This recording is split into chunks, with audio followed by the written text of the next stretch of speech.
अब मध्य प्रदेश के जो युवा है उनको प्रतियोगी परीक्षा के लिए सिर्फ एक ही बार फीस देनी पड़ेगी। साथ में मध्य प्रदेश की महिलाओं को 35% का आरक्षण दिया जा रहा है।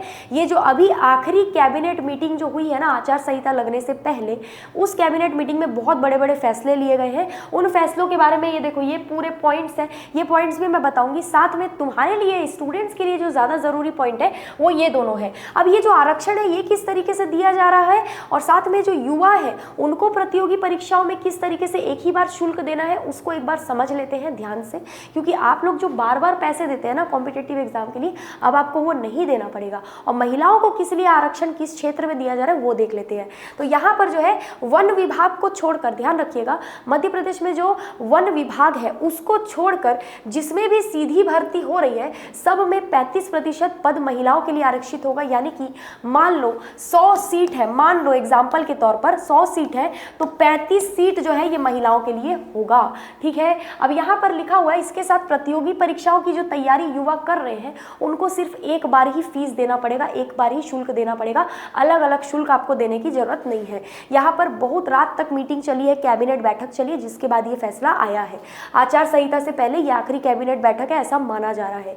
इससे पहले सरकार ने महिला आरक्षण से जुड़ी अधिसूचना जारी की थी। इसके हिसाब से जो महिला आरक्षण से जुड़ी अधिसूचना जो जारी की गई थी ना, उसके हिसाब से अगर मैं आरक्षण की बात करूं तो यहाँ पर बोला गया था एससी वर्ग की महिलाओं को प्राप्त रिजर्वेशन 16%, एसटी की महिलाओं को 20%, ओबीसी 14% और ईडब्ल्यूएस के 10% पद होंगे।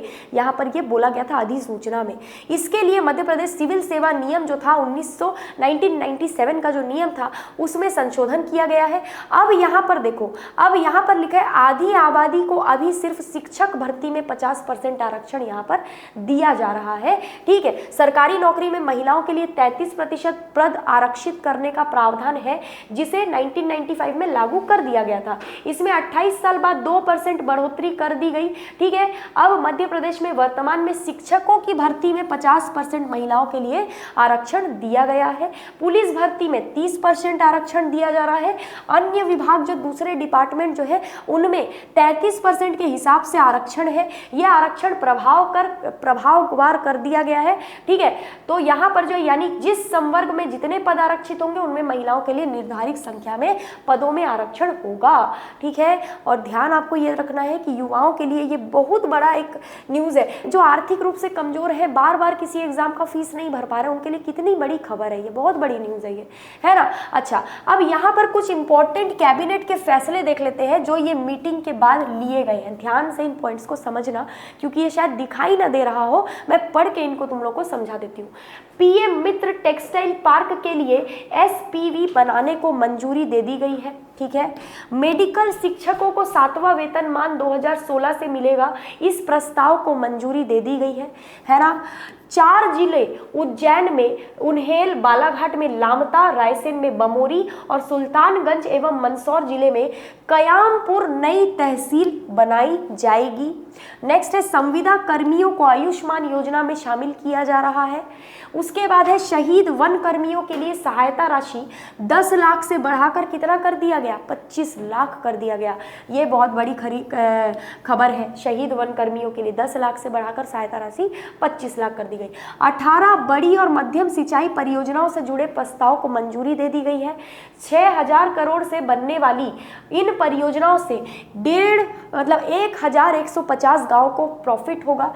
भोपाल में कमला पार्क से लेकर संत हिरदाराम नगर तक बनने वाले एलिवेटेड कॉरिडोर को मंजूरी मिल गई है। सरकार परिक्षेत्र की पैक्स और लैब समितियों को हर साल 3 लाख की वित्तीय सहायता देगी, ये बोल दिया गया है। आप लोगों के लिए, आप लोग स्टूडेंट हो, आप लोगों के लिए जानने वाली बात क्या हो गई, 35% महिलाओं को सीधी भर्ती में आरक्षण। लेकिन यहाँ पर जो ध्यान रखना, समस्त विभाग होंगे बस वन विभाग को छोड़कर, ठीक है, बाकी सब में मिल रहा है। और युवाओं को एक बार ही प्रतियोगी परीक्षा की फीस देनी पड़ेगी। ये जो प्रतियोगी परीक्षा की फीस वाला मैटर है ये अलग से एक वीडियो में मैं आपको और डिटेल में समझा दूंगी। फिलहाल ये खबर आपके लिए बहुत इंपॉर्टेंट है। आगे कोई भी अपडेट आता है तो हम उसको डिटेल में डिस्कस करेंगे। ये मत समझना कि ये ऐसी फर्जी खबर है, कोई मतलब नहीं है, न्यूज़पेपर में आया है तो बना दिया, ऐसा कुछ नहीं है। बिल्कुल ऑथेंटिक जानकारी, कैबिनेट मीटिंग में सारे फैसले हुए हैं, बहुत जल्दी लागू हो जाएगा, बहुत जल्दी। और आप लोगों को जो स्टूडेंट हो, आप लोगों को फ़ायदा बहुत होने वाला है। मिलते हैं अगले वीडियो में, आज के लिए इतना ही। Thank you so much.